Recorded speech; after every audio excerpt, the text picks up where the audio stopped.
malakas. Yung may-ari na taga San Fernando, tumawag siya sa akin. Sabi niya, wag ko na raw ihatid sa kanya kasi naging busy na nga rin ako eh. Eh siya naman, busy rin siya. Ayaw niya rin namang i-drive ito na hanggang doon kasi hindi pa naman siya masyadong sanay. Pinapunta niya yung tao niya, si Ogie. Ito rin yung nagkatid ng motor na to. Taturn over ko na, so kaya pina-explain ko sa kanya kung ano yung mga na-observe ko sa pagdadrive nitong motor na to. Kasi ang isang na-observe ko nga yung pag-shift na pagka nasa second gear ka, ayaw pumasok sa first gear kung hindi mo susungkitin ulit pabalik. May mga ganun ng problema eh, kasi matagal na rin itong motor na to, 20 years old na mahigit. Ito ngayon, i-demo ko sa kanya paano pinakalag yung bag. Dito ka. Ito, meron kang masasalat dito. No? Dito po, sir. Saan na ba yung kanila nilagay? Ito.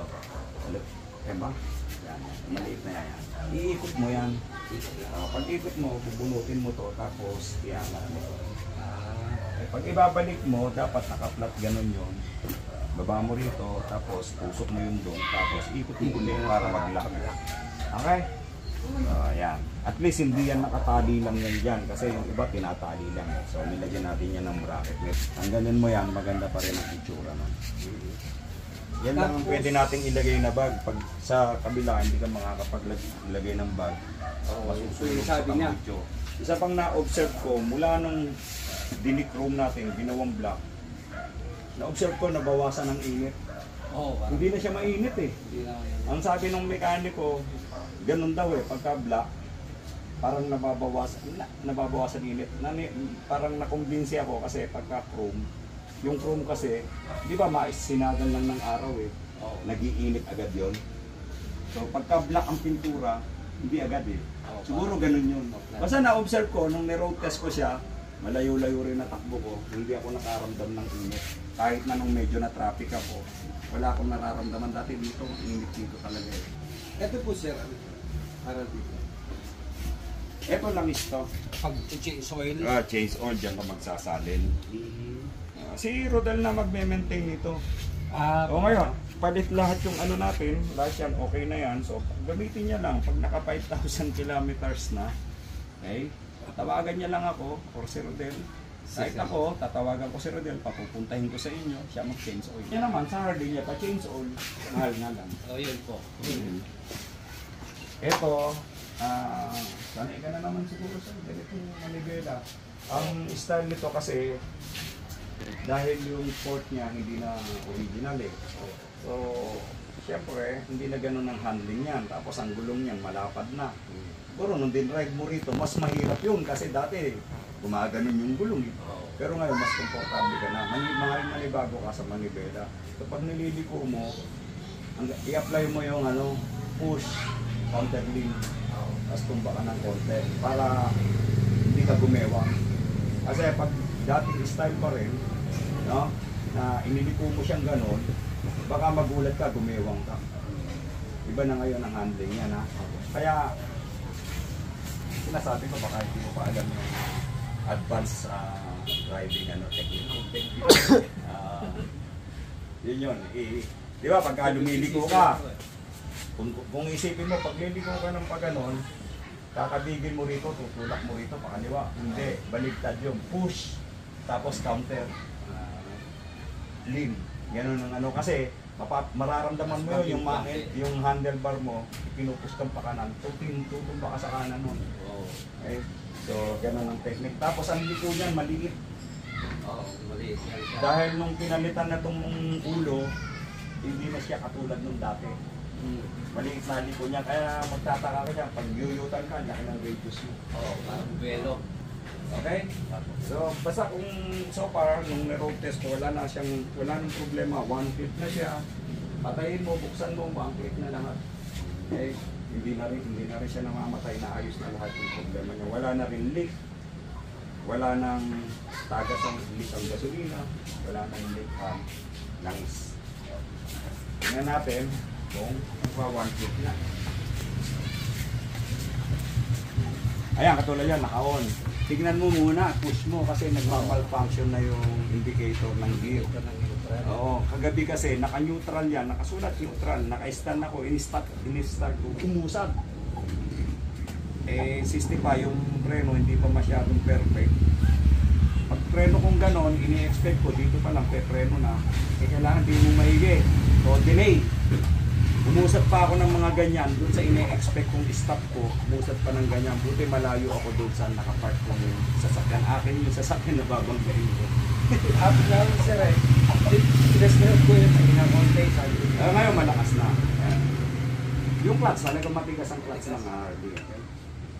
So, kaya kahit na nasa traffic ka, pag nag-neutral ka na, daan-daan mong bitawan Oo. ko. Kasi baka kahit naka-on, naka-N, eh, naka-engage pa na yung cambio. Minsan naman, naka-engage na yung cambio, naka-first gear ka na, naka-ilaw pa rin yan.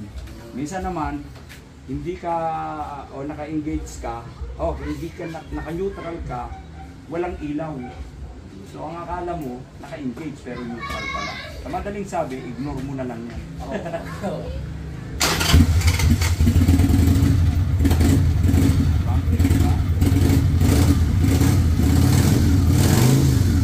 Mamilis ko yung motor na to kasi nagamit-gamit ko rin, ang sarap gamitin.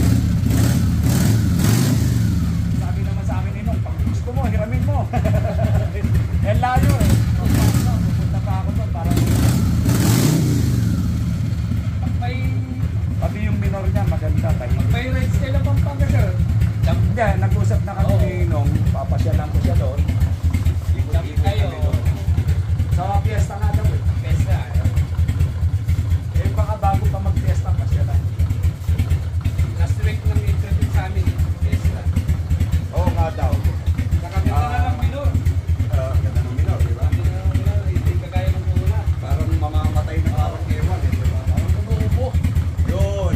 Kasi nga yung carburetor may mga problema. I-resolve natin lang. Okay? Ganda na lang pala.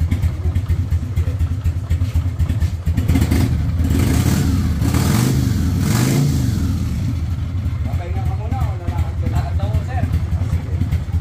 Ano ba lang? Puro kahapon binigyan ko. Oo, yun. Ngayon ko lang nakita. Kasi wala akong kahapon. Sarap nun. Sakay namin yan sa Sabado. Sasakay na namin sa truck. Iuwi nyo ng Pampanga. Pauwi na. Truck! Kanino truck sa kanya? Sa kanya rin. Ingat ha? Ano na lang po yun. Eto. Ito ay Sabi ko na lang po kay boss. lalabog ko na lang sa kubaw na lang i-deliver. Oo. Sige ko na lang po kaya muna yung address. Okay, tawagin niyo na lang yung boss lang. Problema. Kasi Sige po. hindi niya kasi mabibit-bit to kanakebe. Oo. Wala yung forma niya pag tinali namin ito. Kaya sabi ko nalabog na lang namin doon sa kubaw. Sige sir Nelson. Sir, salamat. Yung hawak kong yun, pataksan yun. Oo. Okay? Pag tinuro dito yung isa parang ilaw. Ayan. Ano gagawin mo? Ilaw? Yung dilaw, pwede natin ilaw lang. Dilaw, diba? Baka mataas. Taas! Ayan, tayo ko lang sir. Hindi, mataas to. Sobrang taas yan, hawain ka ng tao.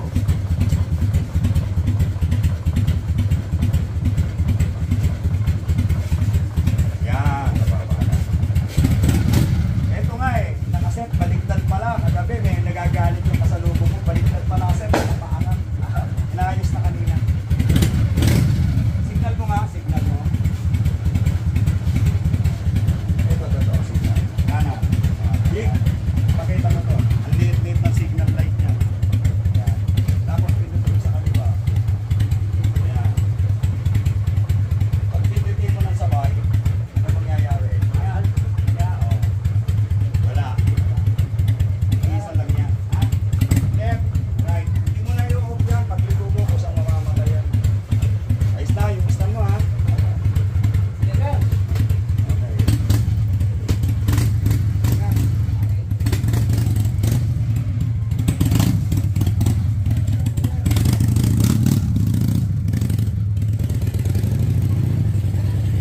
Ayos.